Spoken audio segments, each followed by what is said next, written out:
नमस्ते, good morning students.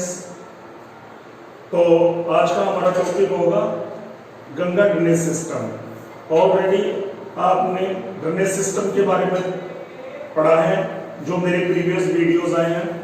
इससे पहले वाले वीडियो में मैं इंडस ड्रेनेज सिस्टम के बारे में बताया और आज हमारा टॉपिक होगा गंगा ड्रेनेज सिस्टम, जो गंगा एंड इट्स ट्रिब्यूटरीज जो फ्लो करती हैं इंडिया में। तो हमने सबसे पहले हमने देखा था कि जो इंडियन ड्रेनेज सिस्टम था उसको 2 पार्ट्स में डिवाइड किया गया था, Himalayan drainage system and peninsular drainage system. तो हमने जो हिमालयन ड्रेनेज सिस्टम था उसके अंदर हमने सबसे पहले इंडस ड्रेनेज सिस्टम को पढ़ा। हमने पढ़ा इंडस और उसकी ट्रिब्यूटरीज को, किस तरीके से वो किस जगह से फ्लो करती हैं और किस तरीके से वो अरेबियन सी में अपने वाटर को डिस्चार्ज करती हैं। यहाँ पर हम पढ़ेंगे गंगा ड्रेनेज सिस्टम को। Ganga is main important river of India for religious and cultural point of view. अगर हम गंगा को देखें तो गंगा भारत की एक सांस्कृतिक और एक धार्मिक रूप से बहुत ही महत्वपूर्ण नदी है। भारत में इसका, इंडिया में इसको एक माँ के रूप में देखा जाता है, एक स्टेट मदर के रूप में देखा जाता है। इसका रिलीजियस जो बहुत ज्यादा इंपॉर्टेंस है हिंदुस्तान में। क्यों है? इसके पीछे बहुत सारे रीजंस हैं। क्योंकि इंडिया के अंदर रहने वाली मोस्टली पॉपुलेशन है वो एग्रीकल्चर से रिलेटेड है। एग्रीकल्चर से रिलेटेड होने की वजह से जो एग्रीकल्चर में इरिगेशन फैसिलिटीज है, उस इरिगेशन फैसिलिटीज में गंगा का बहुत बड़ा रोल है। क्योंकि ये बहुत बड़ा ड्रेनेज सिस्टम है इंडिया का, बहुत बड़े लोगों के जीवन यापन का स्रोत है। It is a main source of livelihood of agricultural peoples okay in India. यहाँ पर हम गंगा के बारे में और गंगा की ट्रिब्यूटरीज के बारे में बताना चाहूंगा। मैं मेरे पीछे मैंने ऑलरेडी एक मैप तैयार कर रखा है। उस मैप को आप देखिए और अपनी रफ नोटबुक में स्केच कीजिए, जिससे आपको उसको समझने में बहुत ही हेल्प मिलेगी। मैं सबसे पहले आपको ये दिखाना चाहता हूँ, ये एक तरह से मैंने गंगा जब ड्रेन करती है उसकी जो ट्रिब्यूटरीज हैं जो इसमें आके मर्ज होती हैं, किस तरीके से इसकी ट्रिब्यूटरीज इसमें मर्ज होती हैं।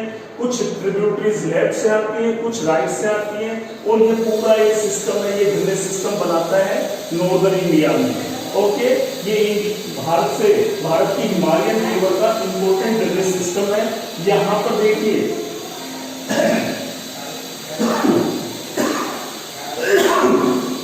यहाँ पर देखिए ये जो जगह है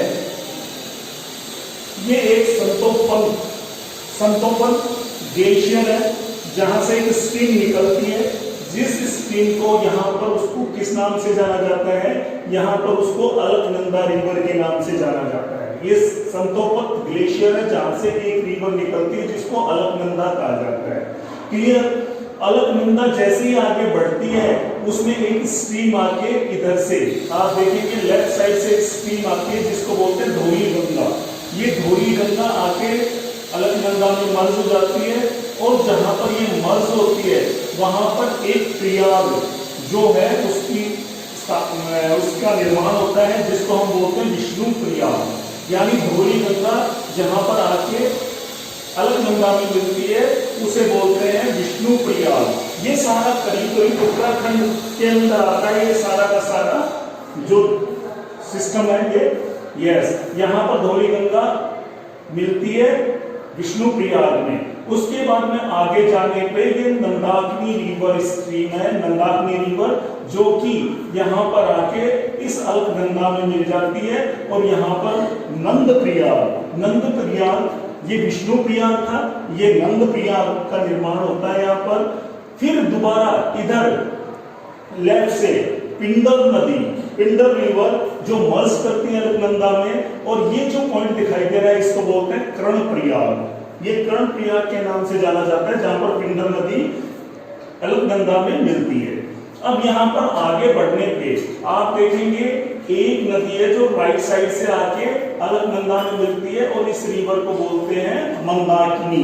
ये मंदाकिनी नदी है और ये आके अलकनंदा प्रयाग में ये जगह पर मिलती है। कहां पर मिलती है? रुद्रप्रयाग में। प्रयाग वो प्रयाग क्या होते हैं?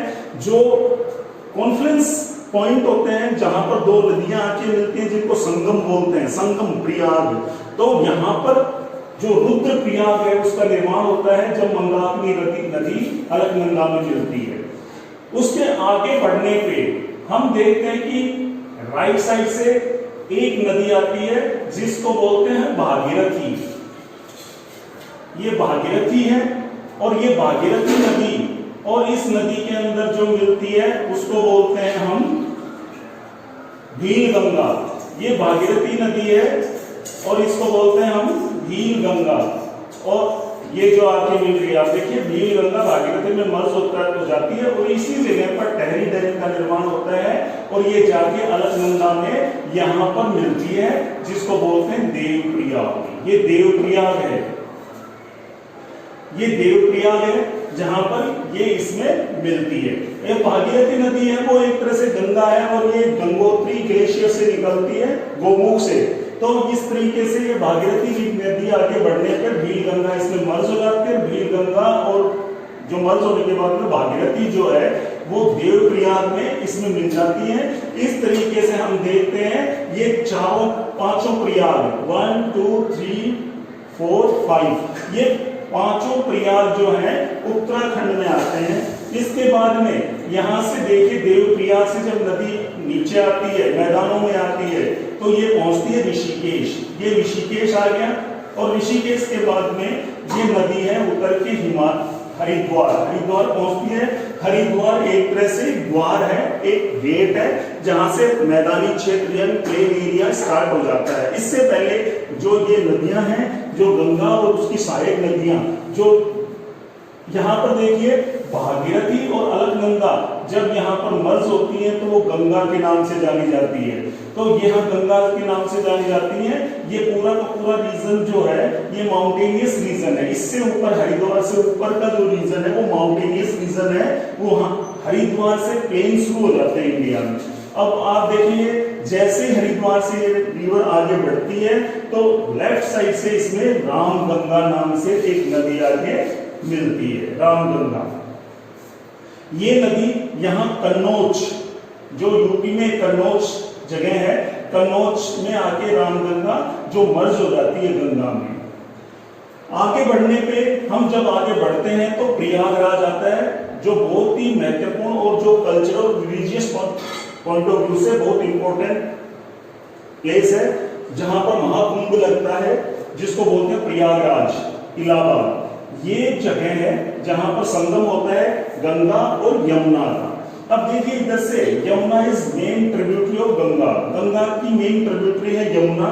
ये यमुनोत्री से निकलती है, ये यमुनोत्री है। यहाँ पर यमुनोत्री से ओरिजिनेट होती है यमुना और इस तरह से यमुना आगे बढ़ती है।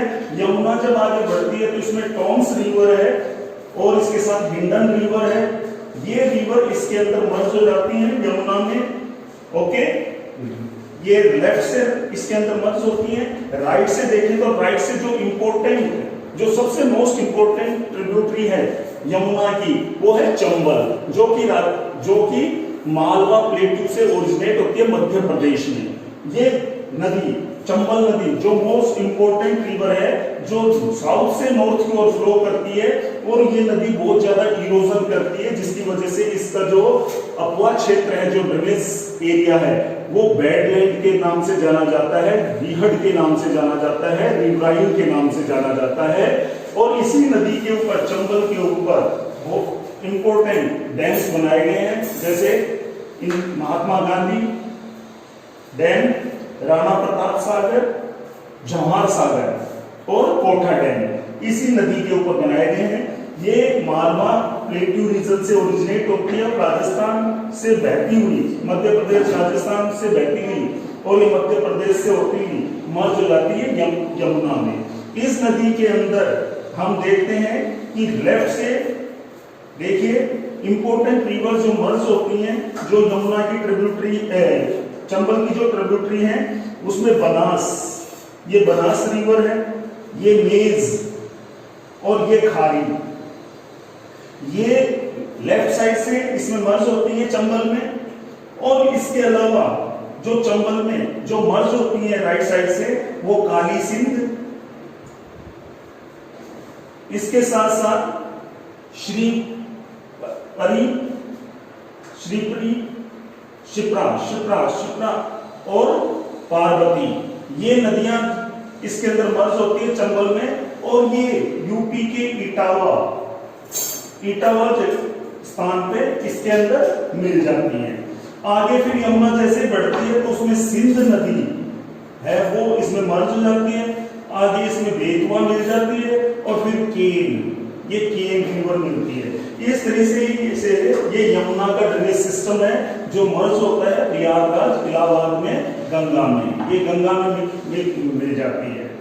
इस तरह से यहाँ से गंगा और यमुना का संगम होता है और उसके बाद में गंगा आगे बढ़ती है प्लेन्स में। और यहाँ पर देखिए आप इसके लेफ्ट साइड से ये एक नदी आके इसके अंदर मर्ज होती है, उसका नाम है गोमती। ये गोमती नदी है जो कि लेफ्ट साइड से आती है ओके हिमालयन रीजन से। और ये यहाँ पर यूपी में गाजीपुर जगह पर ये आके गंगा में मिल जाती है। उसके बाद में ये रिवर गंगा आगे फ्लो करती है और ये बिहार में पहुंचती है। बिहार में चौसा नामक जगह है बिहार के अंदर, जहां पर इसके अंदर कर्मनाशा रिवर है जो राइट साइड से आके इसमें मर्ज होती है ओके। ये कर्मनाशा रिवर है जो चौसा बिहार में इसके अंदर मिलती है। आगे हम पहुंचते हैं जैसे बिहार में छपरा, ये छपरा है बिहार में। वहां पर ये देखिए 2 स्ट्रीम्स हैं, एक को बोलते हैं सारदा और एक को बोलते हैं घाघरा। ये दोनों नदियां यहाँ मर्ज होती हैं। इसके बाद मर्ज होने के बाद भी ये छपरा बिहार में इसमें मर्ज हो जाती है गंगा नदी में ओके।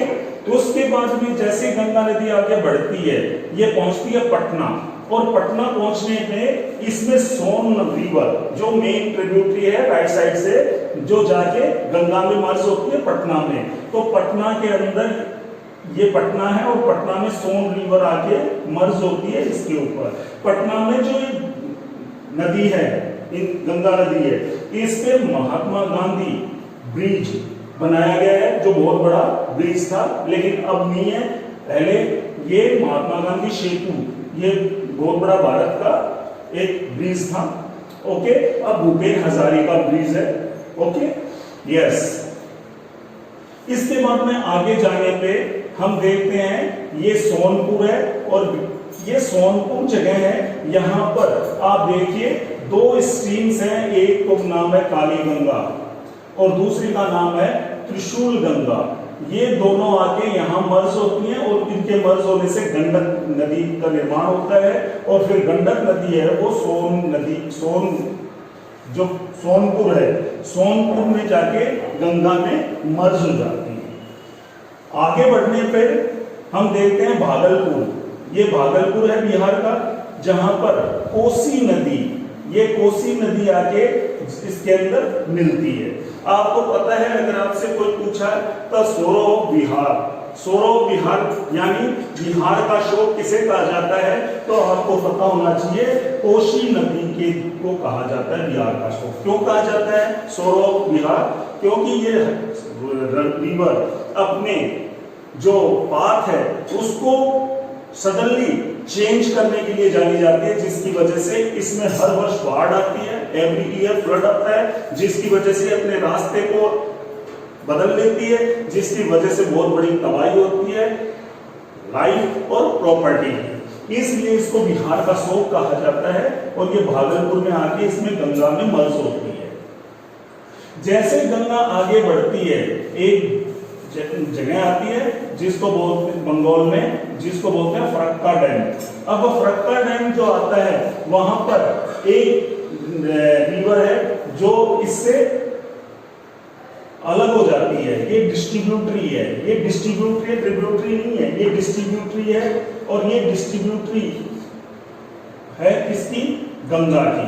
और इस को बोलते हैं हुगली। यहां से फरक्का डैम से ये हुगली नदी के नाम से जो कलकत्ता से होके निकलती है, कलकत्ता के अंदर से हुगली नदी निकलती है, तो यहाँ से फरक्का डैम से ये डिवाइड होकर हुगली हो जाती है, और हुगली की जो इंपॉर्टेंट जो ट्रिब्यूटरी है उसका नाम है दामोदर। दामोदर दामोदर नदी जिसको बंगाल का शोक कहा जाता है, ये नदी भी इतने डिजास्टर इवेंट्स करती है, इसकी वजह से भी बहुत सारा फ्लड आता है, जिसकी वजह से बहुत सारी प्रॉपर्टी और ह्यूमंस का लॉस होता है जिस हर वर्ष, जिसकी वजह से इसको बंगाल का शोक कहा जाता है। और ये छोटा नागपुर रीजन से निकलती है और ये जाके हुगली में मर्ज हो जाती है। ओके, इस तरीके से हुगली है, फिर कलकत्ता से बहती हुई जाके आगे अब डेल्टा बनाती है।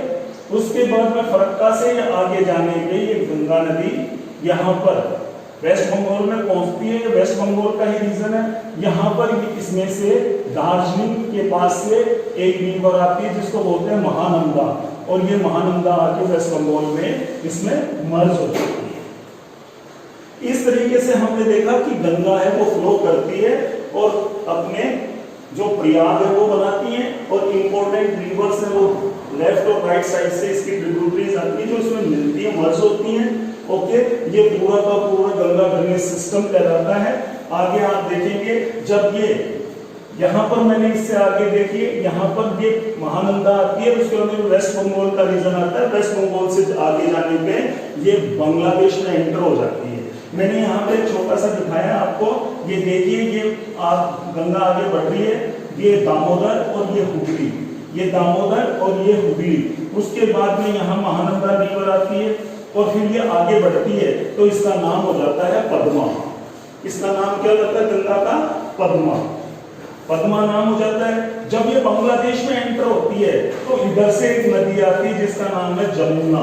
जमुना नदी किसे कहा जाता है? ब्रह्मपुत्र नदी को बांग्लादेश में जमुना के नाम से जाना जाता है, गंगा को पद्मा के नाम से जाना जाता है। जब ये दोनों यहाँ पर मिल जाती हैं तो मिलने के बाद में इसका नाम हो जाता है मेघना, और मेघना बनने के बाद में ये जाकर ड्रेन कर देती है या डिस्चार्ज कर देती है अपने वाटर को, इसमें बे ऑफ बंगाल में। और उससे पहले बे ऑफ बंगाल में मिलने से पहले ये बहुत सारी डिस्ट्रीब्यूटरीज में बट जाती है, जिसकी वजह से डेल्टा का निर्माण करती है। डेल्टा क्या होता है? जब ये नदियां समुद्र में मिलती हैं तो इस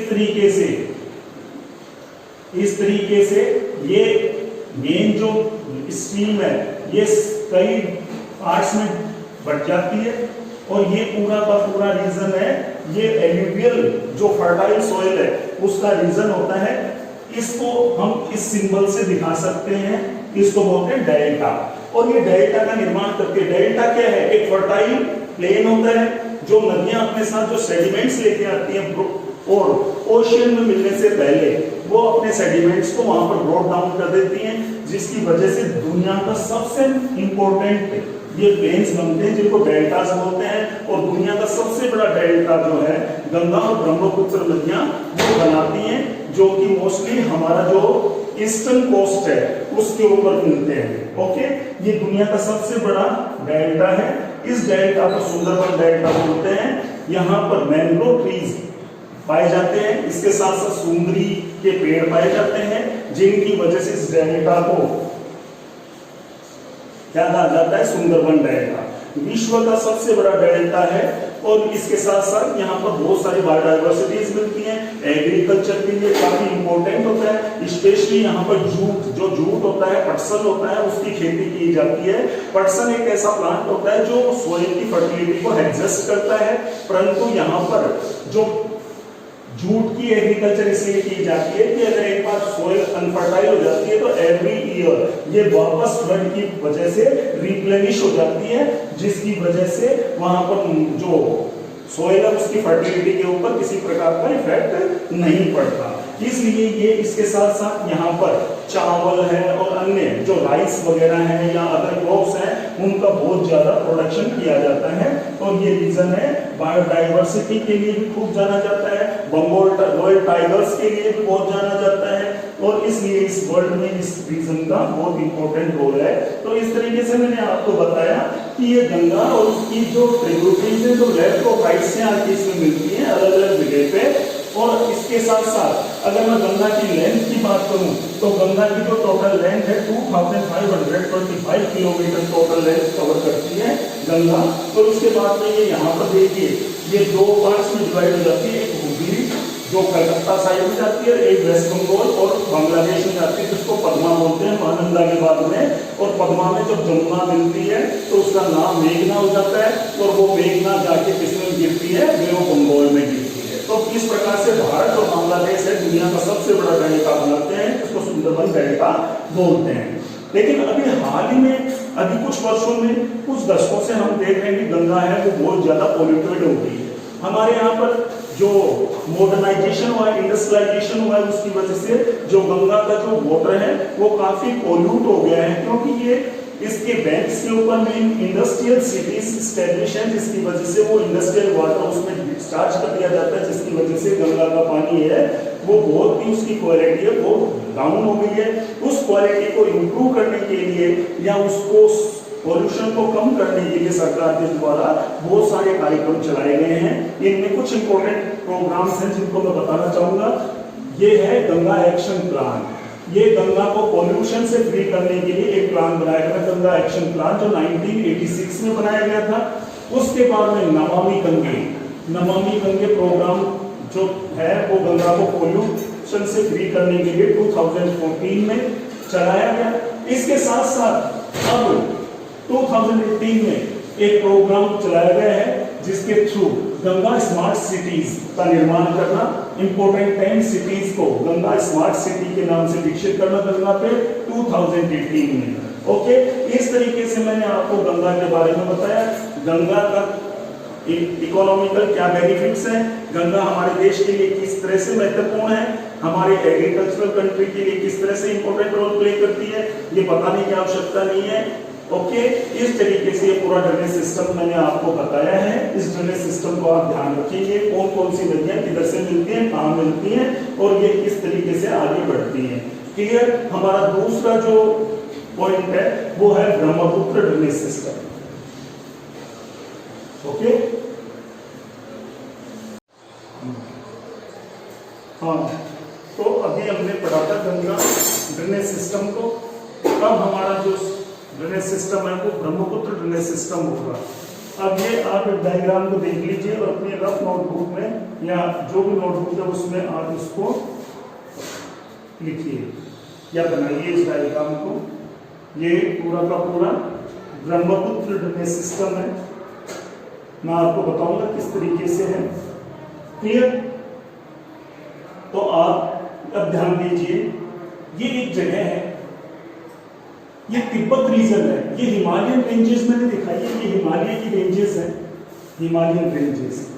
इसके साथ साथ इधर की ओर आते हैं तो ये तिब्बत रीजन आता है, तिब्बत का रीजन है। यहाँ पर मानसरोवर रेंजेस है, कैलाश रेंजेस है, कैलाश श्रेणियां है, जो कैलाश पर्वत है वहां पर। यहाँ पर एक लेक है जिस लेक का नाम है मानसरोवर लेक, मानसरोवर लेक। ये तिब्बत रीजन में कैलाश रेंजेस और मानसरोवर लेक के पास में चेमा युंगडुंग ग्लेशियर है। ये ग्लेशियर है, ये ग्लेशियर है, चेमा युंगडुंग ग्लेशियर है, जहां से ओरिजिनेट होती है। कौन ओरिजिनेट होती है? ब्रह्मपुत्र नदी। ये ब्रह्मपुत्र नदी ओरिजिनेट होती है और ये तिब्बत के रीजन में ईस्ट डायरेक्शन में फ्लो करती है। देखिए आप, ये ईस्ट डायरेक्शन में फ्लो करती है, इस डायरेक्शन में फ्लो कर रही है। ये कौन सी जगह से निकल रही है? ये तिब्बत का जो कैलाश रेंजेस है वहां पर मानसरोवर लेक है, वहां पर एक ग्लेशियर है जिसका नाम है चेमायुंगडुंग ग्लेशियर, वहां से ये ओरिजिनेट होती है। और तिब्बत के जो समतल मैदान है, शुष्क मैदान है, वहां पर ये 1200 किलोमीटर बहती है ईस्टर्न साइड में। अब आप इधर की साइड में देख रहे हो कि ये बहती है और यहाँ पर इसको बोला जाता है सेंगपो रिवर के नाम से जाना जाता है। ब्रह्मपुत्र नदी को तिब्बत रीजन में क्या कहा जाता है? सेंगपो। और इसी रिवर, इसके अंदर इधर की साइड से यानी राइट साइड से एक नदी आके मिलती है जिसको रोंगो सेंगपो कहा जाता है, रोंगो सेंगपो रिवर कहा जाता है, जो इसके अंदर राइट साइड से आके इसमें एंटर होती है। ओके, फिर ये आगे बहती हुई इधर की तरफ जाती है और फिर यहाँ पर एक सेंगपो केनियन है, बहुत बड़ा खंड है जहां पर नामचा बरुआ, ये नामचा बरुआ हिंदुस्तान का हिस्सा है।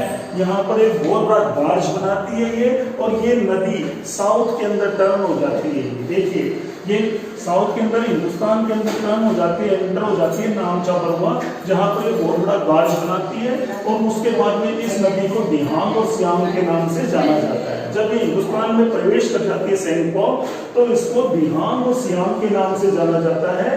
और आप देख रहे हो ये नामचा बरुआ, जो नामचा बरुआ जो जगह है वहां पर ये हिंदुस्तान में प्रवेश करती है, एक बहुत बड़ा गार्ज बनाती है, बहुत बड़ी गहरी घाटी बनाती है, जिसके थ्रू ये हिंदुस्तान में प्रवेश होती है, और जहां पर इसको दिहांग और सियांग के नाम से जाना जाता है।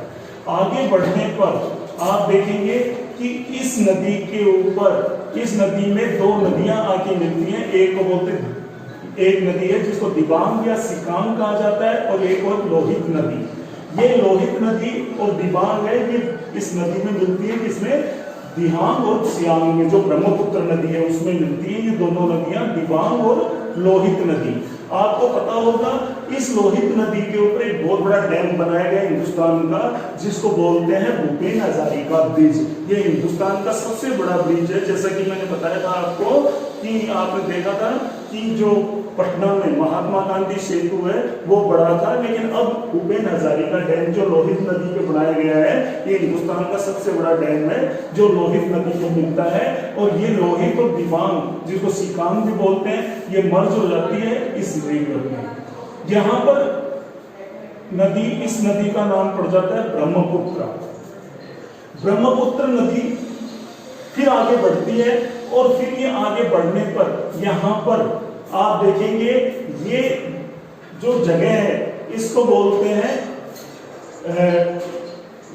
इस पे एक डैम बनाए गए हैं। इस डैम को बोलते हैं, क्या बोलते हैं? बोगीबील ब्रिज। इसके ऊपर एक बोगीबील ब्रिज बनाए गए हैं, जो डिम्बाजी और आप देखेंगे डिब्रूगढ़, ये दो जगह हैं जिनको ये बोगीबील है वो जोड़ता है।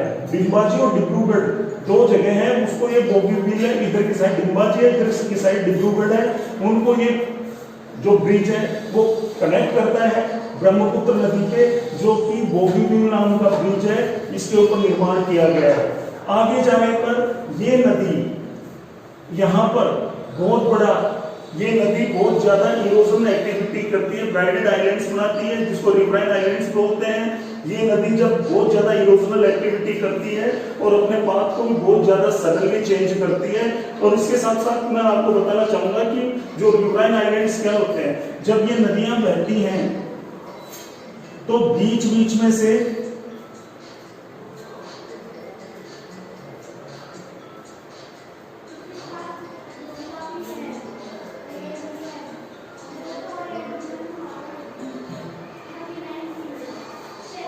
इस तरीके से ये क्या होती है, मैं आपको बताना चाहूंगा।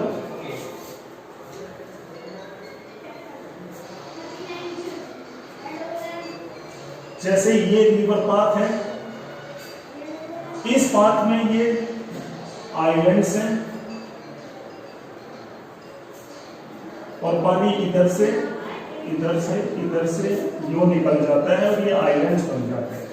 जो नदी के अंदर जो आइलैंड्स मिल पाए जाते हैं उनको बोलते हैं रिवराइन आइलैंड्स, यानी क्या बोलते हैं उनको?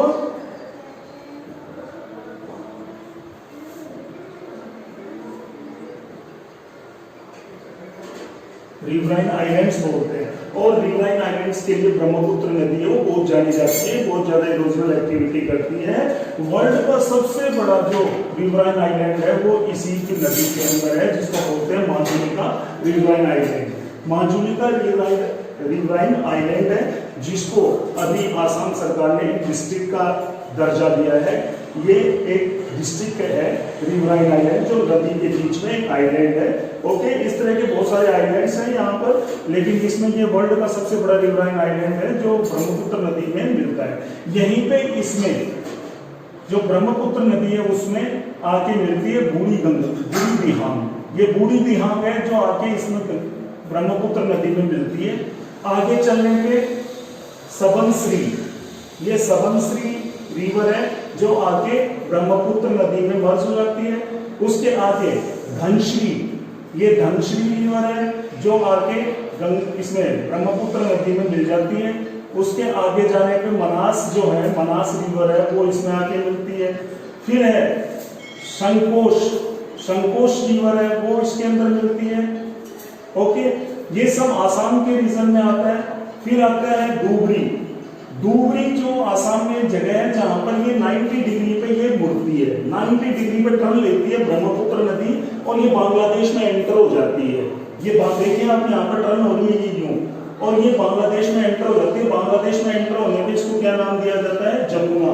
इसको जमुना के नाम से जाना जाता है। यहाँ पर आपने देखा इसको ब्रह्मपुत्र, सबसे पहले आपने देखा इसको सैनको के नाम से जाना जाता है। जैसे नामचा बरुआ में ये इंडिया में एंटर होती है, इसको दिहांग और सियांग के नाम से जाना जाता है। जब दिहांग और सियांग में दिबांग और सिकांग और लोहित मिलती है तो ये ब्रह्मपुत्र नदी बन जाती है।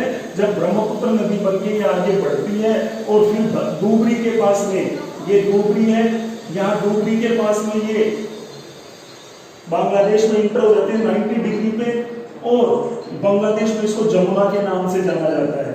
यहाँ पर तिस्ता रिवर है, यहाँ पर तिस्ता नदी है जो कि जेमू ग्लेशियर, जो सिक्किम का जेमू ग्लेशियर है वहां से निकलती है और ये ब्रह्मपुत्र नदी में मर्ज हो जाती है। उसके बाद में यहाँ पर इसको देखिए, इधर की साइड से पद्मा, ये पद्मा रिवर आ रही है जो गंगा है।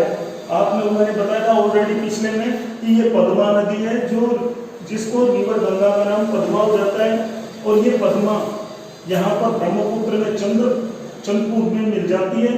और फिर आगे बढ़ने पे इधर से एक नदी है जो मणिपुर से आती है जिसको बराक रिवर बोला जाता है। ये बराक रिवर मणिपुर से आती है, वो इस ब्रह्मपुत्र नदी में मर्ज हो जाती है। आगे जाने पर ये नदी, इसको मेघना बोलते हैं। जब इसमें पद्मा और जमुना जब मिल जाती है तो ये मेघना नदी बन जाती है और मेघना नदी बनके ये बे ऑफ बंगाल में एंटर हो जाती है। क्लियर?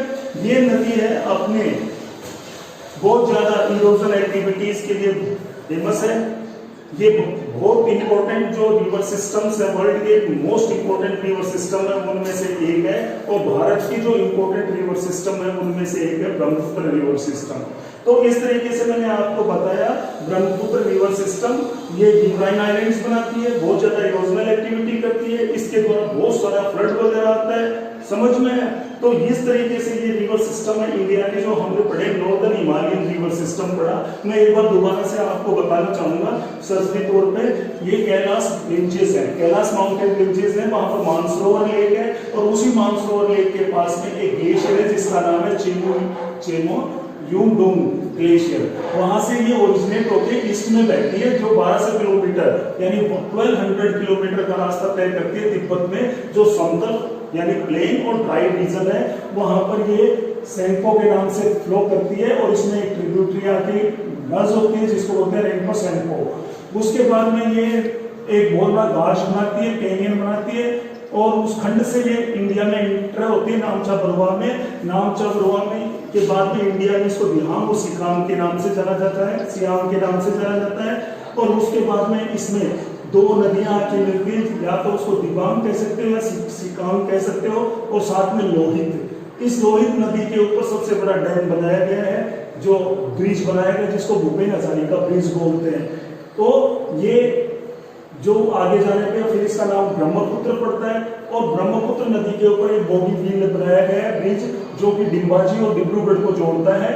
इसके बाद में आगे ये रिवर बढ़ती है, यहाँ पर बूढ़ी दिहांग इसमें मिलती है और यहाँ इसी नदी पे बहुत सारे आइलैंड मिलते हैं जिनको रिवराइन आइलैंड्स बोलते हैं। इन रिवराइन आइलैंड्स में एक सबसे बड़ा जो वर्ल्ड का सबसे वर्ल्ड फेमस जो रिवराइन आइलैंड है जो ब्रह्मपुत्र नदी के द्वारा बनाया जाता है उसे बोला जाता है मांजुली का रिवराइन आइलैंड। उसके बाद में ये जैसे आगे बढ़ती है इसमें आप देखेंगे सबनसिरी रिवर है जो राइट से आके मिलती है, लेफ्ट से धनश्री और फिर राइट से मनास नदी मिलती है, फिर संकोश रिवर मिलती है, फिर डूबरी में ये 90 डिग्री का टर्न लेती है। यहाँ पर डूबरी में यहाँ पर कपिली रिवर इसमें मर्ज होती है जहाँ पर कामरूप टेम्पल है। कामरूप टेम्पल जो वर्ल्ड इंडिया का फेमस जो टेम्पल है वो कपिली नदी के ऊपर है, कामरूप टेम्पल। और ये धूबरी में आके इसमें मिलती है कपिली रिवर, और फिर ये तिस्ता नदी जो जेमू ग्लेशियर से सिक्किम के से निकलती है और तिस्ता नदी ब्रह्मपुत्र में मिलती है। जैसे ये एंटर होती है बांग्लादेश में, ये बांग्लादेश का रीजन है, इस बांग्लादेश में यहाँ पर इसको जमुना के नाम से जाना जाता है। यहाँ उसके आगे जाने पे पद्मा नदी है, वो इसमें चंद्रपुर में आके मिलती है। उसके बाद में आप देखेंगे इधर से मणिपुर से एक बहुत इंपॉर्टेंट रिवर आती है जिसको बराक रिवर बोलते हैं, वो आके इसमें मिलती है और उसके बाद में देखना के नाम से ब्रो बंगाल में गिरती है और गिरने से पहले बहुत बड़ा वर्ल्ड का डेल्टा बनाती है गंगा नदी के साथ में मिलकर, जो वर्ल्ड का सबसे इंपॉर्टेंट रिवर डेल्टा है। तो इस तरीके से मैंने आपको बताया हिमालयन रिवर सिस्टम्स के बारे में। तो और अगला जो वीडियो होगा वो आपका होगा पेनिनसुलर रिवर सिस्टम का। तो बच्चों इस तरीके से मैंने आपको ये बताया है।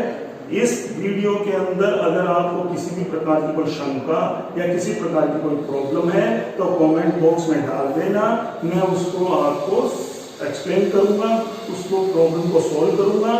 साथ ही साथ जो मेरे वीडियोस हैं इन वीडियोस को आप लाइक करेंगे, शेयर करेंगे, सब्सक्राइब करेंगे, जिससे कि मैं भी आपकी तरह बहुत ज्यादा मोटिवेट हो सकूं और अच्छे से अच्छे वीडियो